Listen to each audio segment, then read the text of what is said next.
ನಿಮ್ಮ ಹೆಸರು ಹೇಳಿ. ನನ್ನ ಹೆಸರು ಲಕ್ಷ್ಮೀಪತಿ. ನನ್ನ ವೃತ್ತಿ ವ್ಯವಸಾಯ. ಓಕೆ. ಬಿಸ್ನೆಸ್.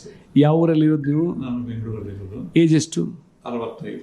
ಸೊ ಈಗ ನೀವು ನಿಮಗೆ ಆಸ್ಟಿಯೋಪೈಟ್ ಪ್ರಾಬ್ಲಮ್ ಅಂತ ಡಾಕ್ಟ್ರು ಹೇಳಿದ್ರು ಮಾಡಬೇಕು ಅಂತ ಹೇಳಿದ್ರು. ಒಂದು 15 ಡೇಸ್ಗೆ ಪೇನ್ ಕಿಲ್ಲರ್ ಕೊಟ್ಟಿದ್ರು. ಅದಾದ ನಂತರ ಮೇಲಾಗಿಲ್ಲ ಅಂದ್ರೆ ಬನ್ನಿ ಆಪರೇಷನ್ ಮಾಡೋಣ ಅಂತ ಹೇಳಿದ್ರು. ನಮ್ಮ ಫ್ರೆಂಡ್ ಶಿವಣ್ಣ ಅವರು ಬೇಡ ಆಪರೇಷನ್ ಅಂತ ಹೇಳಿ ಇಲ್ಲಿ ಕರ್ಕೊಂಡ್ಬಂದಾದ್ಮೇಲೆ ನಾನು ಇಲ್ಲಿ ನೋವಿಗೆ ಕತ್ತಿನದಕ್ಕೆ ಅಂತ ಬಂದೆ. ತಗೊಂಡು ಔಷಧಿ ತಗೊಂಡೆ. ಈಗ ಒಂದು ತಿಂಗಳಾಯ್ತು. ನನಗೆ BP ಶುಗರು 2 ನಾರ್ಮಲ್ ಇದೆ.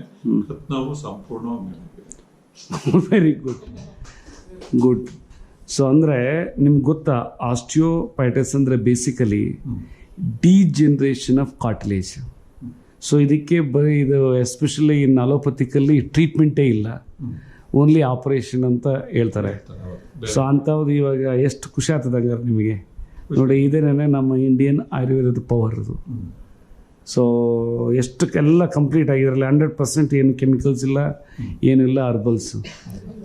ಸೊ ಯಾಕೆ ಅಂತಂದರೆ ನಿಮ್ಮನ್ನು ನಾನು ಇದು ಇಂಟ್ರ್ಯೂ ತಗೊಂಡೆ ಅಂತಂದರೆ ಬೇಸಿಕಲಿ ಎಷ್ಟೋ ಜನಕ್ಕೆ ಇಂಥ problems bones and joints related ಏನು ಕ್ಯೂರೇ ಆಗಲ್ಲ ಅಂಥದ್ದು ಇದ್ದಾಗ, ಸೊ ಆಟೋಮೆಟಿಕ್ಲಿ ಅವ್ರಿಗೂ ಧೈರ್ಯ ಬರ್ತದೆ.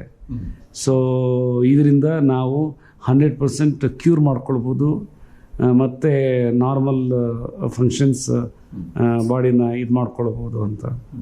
ಸೊ ಭಾರಿ ಖುಷಿ ಆಯಿತು. ಜೊತೆಲಿ ನಿಮಗೆ ಶುಗರು ನಾರ್ಮಲ್ ಆಗಾಯಿತು, BP ನೋಡಿ 120 180 ನಾರ್ಮಲಿ ಬಂದ್ಬಿಟ್ಟಿದೆ. ನಾನು ಬರೀತಿದ್ದೆ ಯಾವತ್ತು ಹಿಂಗೆ ಅಂತ ಹೇಳಿ ಟೆಸ್ಟ್ ಮಾಡ್ದಂಗೆಲ್ಲ ಡಾಕ್ಟರ್ ಹತ್ರ. Very good. ನೀವು ಒಳ್ಳೆ ಸೈಂಟಿಫಿಕ್ ಸ್ಟಡಿ ಮಾಡಾಕಿದ್ರಿ ಅಂತ ಕಾಣ್ತಾ ಇತ್ತು. ತಂದಿದ್ದ ಅದನ್ನು ಬರ್ದಿದ್ದೀನಿ, ಅದು ನಾರ್ಮಲಿ ಬಂದಿದೆ. ಗುಡ್. ಸೊ ಒಟ್ಟಿನಲ್ಲಿ ಎಲ್ಲ ನೀವೇನೇ ಡಾಕ್ಟ್ರ್ ಹಂಗೆ ಇದು ಮಾಡಕ್ಕೆ ಬಿಟ್ಟಿದ್ರಿ ಅದನ್ನು ನೋಡೋಣ.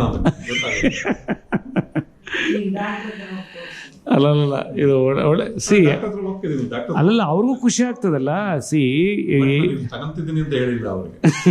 ಸರಿ, ಏನಿವೆ ಭಾರಿ ಖುಷಿ ಆಯಿತು. ಯಾಕೆಂದರೆ ಇದನ್ನು ನಾನು ಯುನಿಕ್ ಕೇಸ್ ಅಂತ ಅದನ್ನೇ ಬರ್ಕೊಂಡಿದ್ದೆ. ಏನೋ ಯಾವ ರೀತಿ ಎಷ್ಟು ದಿನ ಆಗ್ತದೆ ಅಂತ. ಕಾರ್ ಓಡಿಸ್ಬೇಡಿ ಅಂತ ಹೇಳಿದ್ರು.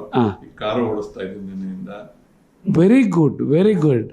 ಹಾಂ, ಹೆಚ್ಚಿಗೆ ಓಡಾಡಬೇಡಿ ಅಂದ್ರೆ ಎಲ್ಲ ಓಡಾಡ್ತಾ ಇದ್ದೀನಿ, ಎಲ್ಲರೂ ಕೆಲಸ ಮಾಡ್ತಿದ್ದೀನಿ.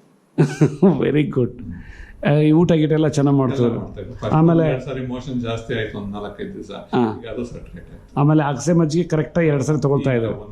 ಒಂದೇ ಸರಿ ಸಾಕು, ಏನು ತೊಂದರೆ ಇಲ್ಲ.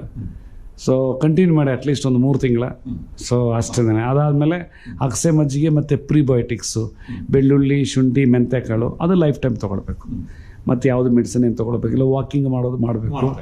ಆಮೇಲೆ ಪ್ರಾಣಾಯಾಮದಲ್ಲಿ ಭಸ್ತ್ರಿಕಾ ಮತ್ತು ಅನುಲೋಮ ವಿಲೋಮ ಮಾಡಿದ್ರೆ ಒಳ್ಳೆಯದು. ಭಸ್ತ್ರಿಕಾ ಅಂದರೆ ಏನು?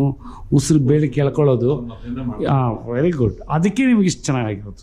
ಯಾಕೆಂದರೆ ಇವೆಲ್ಲ ಲೈಫ್ ಸ್ಟೈಲಲ್ಲಿ ಸ್ವಲ್ಪ ಇದು ಮಾಡ್ಕೊಂಬಿಟ್ರೆ, ಅಳವಡಿಸ್ಕೊಂಬಿಟ್ರೆ ಇದಾಗ್ತೈತೆ. ಓಕೆ. ಅಂಗಾಲು ಉರಿ ಅದು ಹೊರ್ಟೋಗ್ತದೆ ಹೇಳ್ರಿ, ಗ್ಯಾರಂಟಿ ಹೊರ್ಟೋಗ್ತದೆ. ಇನ್ನು 3 ತಿಂಗಳಂತ ಹೇಳಿದಲ್ಲಿ 1 ತಿಂಗಳು ತೊಗೊಂಡಿದ್ರೆ ಅದು ಹೊರ್ಟೋಗ್ತೈತೆ. ಎಣ್ಣೆ, ಬೆಣ್ಣೆ, ತುಪ್ಪ ಕಡಿಮೆ ಮಾಡಿ. ಸೊ ಆಮೇಲೆ ಫ್ರೈಡ್ ಐಟಮ್ಸ್ ಕಡಿಮೆ ತಿಂದರೆ ಸಾಕು, ಮತ್ತಿನ್ನೇನು ಇಲ್ಲ. Okay, thank you.